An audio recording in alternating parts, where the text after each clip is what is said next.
They told me I'm not allowed to save that man's life. And I hung up the phone. I gave the man a shot of epi. I defibbed him to slow his heart down. I started him on an IV. And I brought him into the hospital under sinus rhythm and doing fine. And I got fired. I got fired because I saved the man's life. Had I brought him in dead, there wouldn't have been a problem. And I realized at that point that something was happening to my medicine.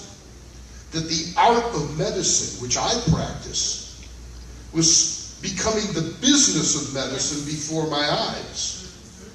That I can't condone. To me, that's reprehensible. It's not medicine. So because of that, I ended up going back to school. I got a degree in entomology, which is the study of insects. And lo and behold, I put my new degree and my chemistry degree to use, and I opened up a pest control company, of all things, in South Florida. Well, I don't want to tell you that it's not a not needed thing here in South Florida.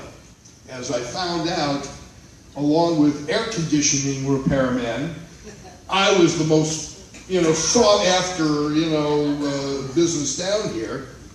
And because I was willing to do things that most other people weren't willing to do, like go after snakes, remove gators from golf courses and country clubs and what have you, I became very popular down here. I was the only guy that you could call at 2 o'clock in the morning to get that possum out of your kitchen. Or that raccoon that had come in, that snake that came out of your toilet bowl, I was extremely popular. And let me tell you, the money just started rolling in, and rolling in, and rolling in. And in 6 years' time, I built up a little dynasty down here. But it was costing me my life. Like I said, working with all these chemicals, working with all these things. Not only that, but the karma of going out every day to commit genocide, it kind of catches up to you. And like I said, I was internalizing everything, and I had become so unhealthy that I knew I had to change and do something different. Well, I decided on the way out of Florida to stop by my sister's commune. It was right on the way. I figured I'll say goodbye to her. I don't know when I'm going to see her again. And sure enough, I get to this place, a beautiful 105 acres in the middle of Central Florida, in a place called Umatilla, if any of you know Central Florida. And lo and behold, I met Dr. Michael Clapper. He had just arrived to the commune. He was a young doctor at the time, and he was doing studies on the vegan diet. He was the first medical doctor that I know that was actually doing specific studies on veganism. Now, there were a few other doctors out there at the time. Dean Ornish, for example, he had just finished coming out with his reversing heart disease, diet. But he wasn't touting veganism, although he was touting a plant-based diet. And there were a few others back then, but it was very, very rare. And to find a medical person, a scientist, who I could talk to on a different level, well, let's just say that I went on what I call my 2-hour walk. Now, you have to picture Michael Clapper. He's about 6'5", 6'6", tall, thin, and then there's me. I'm pushing it when I say 5'9". And again, at this time, if you had put 2 holes right here, I could have been a bowling ball. So it was Mutton Jeff. He put his arm around me, and we went on this walk. And literally, I had a new course in Veganism 101. We went over anatomy and physiology like it was never taught. When I first went to med school, you would sit in a theater, like bleachers. There'd be 400 students, and the proctor would be down at the floor, and he would look at you and say, "Open your books." And you'd open your book, and he would look at you and say, "Everything you need to know is within the 4 corners of the pages of that book. You don't need to know anything else." And that's how we were taught. And of course, now we know that that's an absurd way of teaching, because most of what was in the book either was wrong or needed to be revamped. And it wasn't until, like I said, I went to this walk with Dr. Clapper. And he just started right from the very beginning. He said, "You think you're a carnivore. Well, if you're a carnivore, then you need to have certain things." Okay? I mean, number one, let's start at the very basics.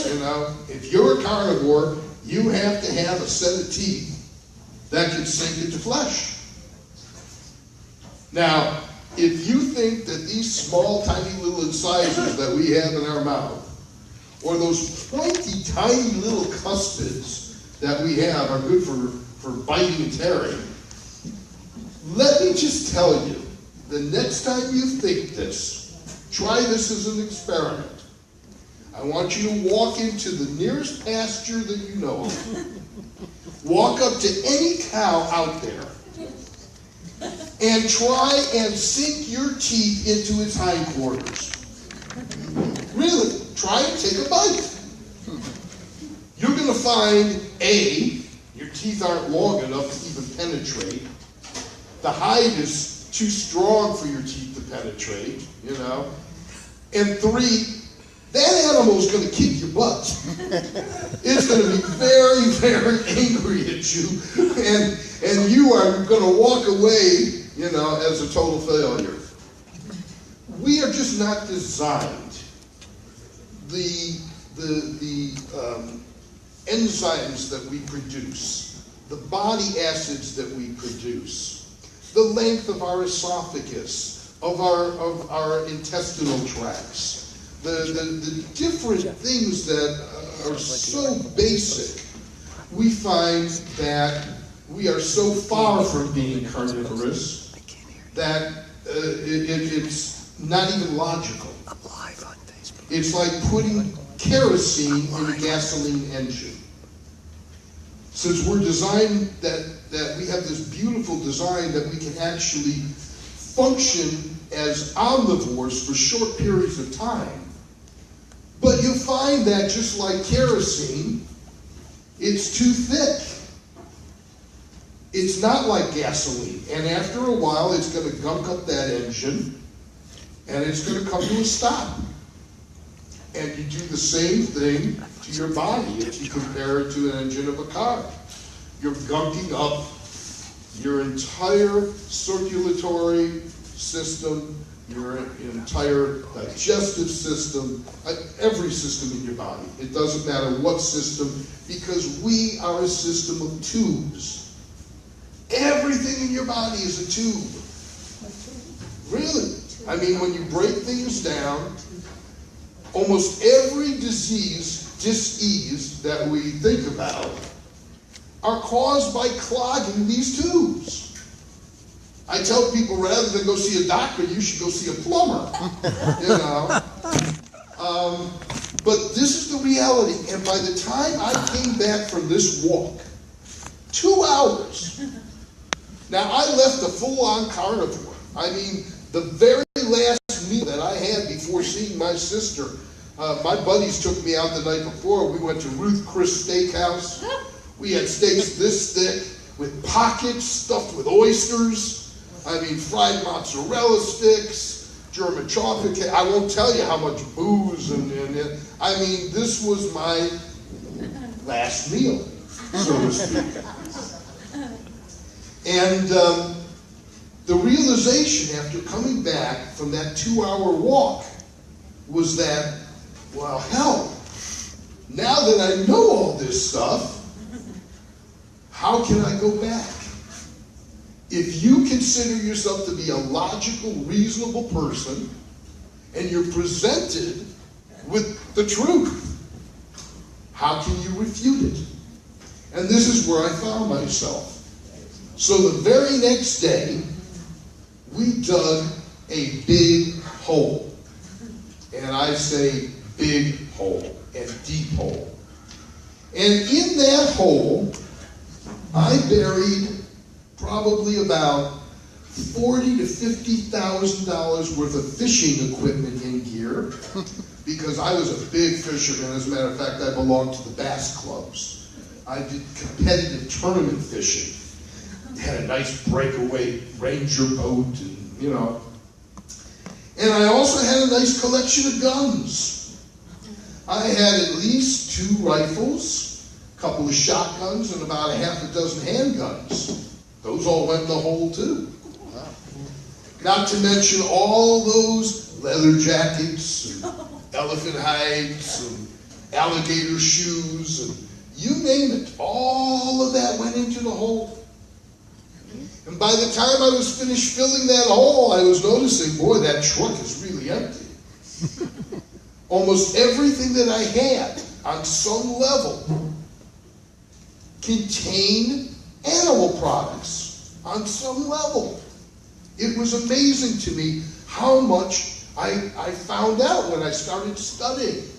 When you start looking at all these names that everybody kind of bypasses because they're so long-sounding and scientific-sounding that you skip over those in the ingredient labels, you know. But once you actually learn what all those things are and where they come from, holy cow! Our entire society is based on killing animals. Because once you've killed that animal for its meat and its hide, you got all that other stuff to contend with.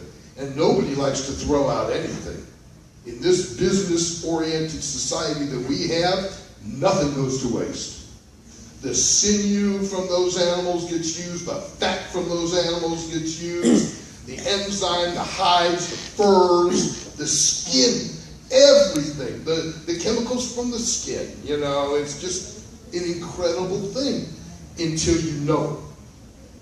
Once you know, then it opens up your eyes totally, and it's something that you can't go back.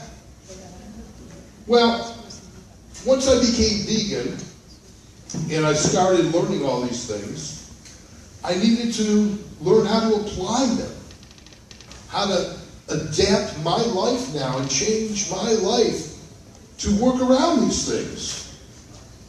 And I traveled a lot. I used to go everywhere and work with everybody. And I was a member and still work with, you know, groups like Doctors Without Borders and ANSWAR and ANSET. These are volunteer groups for medical professionals to go to third world countries and help them and you know, live with the people and learn what's going on and make their lives better.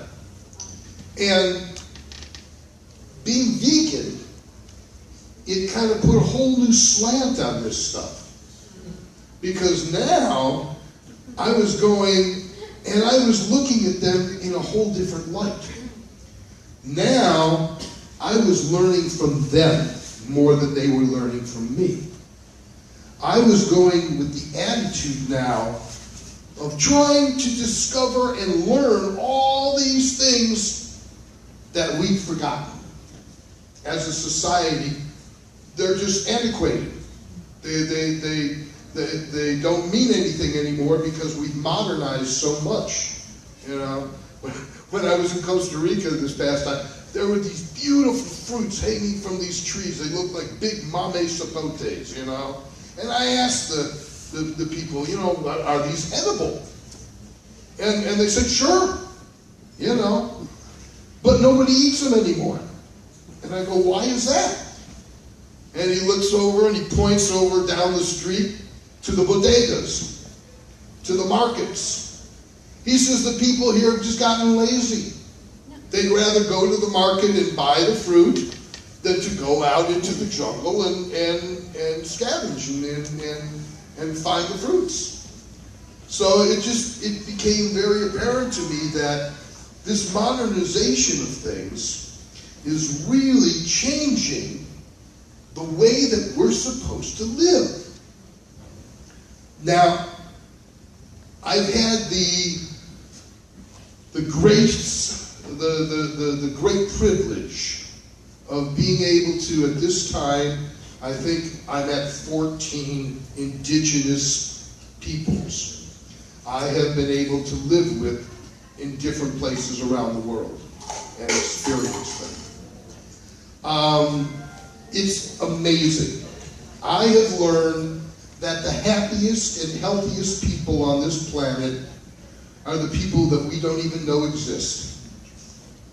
When I go into some of these jungles and I find these indigenous people and they're running around still using stone tools, naked as jaybirds, and they are the happiest people that you can imagine. They wake up when the sun comes up, they go to sleep when the sun goes down, and everything that they need is within a 50 meter to 100 meter radius of where they live. And they know everything around them. They know every single plant and how it can be used. Every plant has a use. There is no plant that grows on this planet that doesn't have a reason.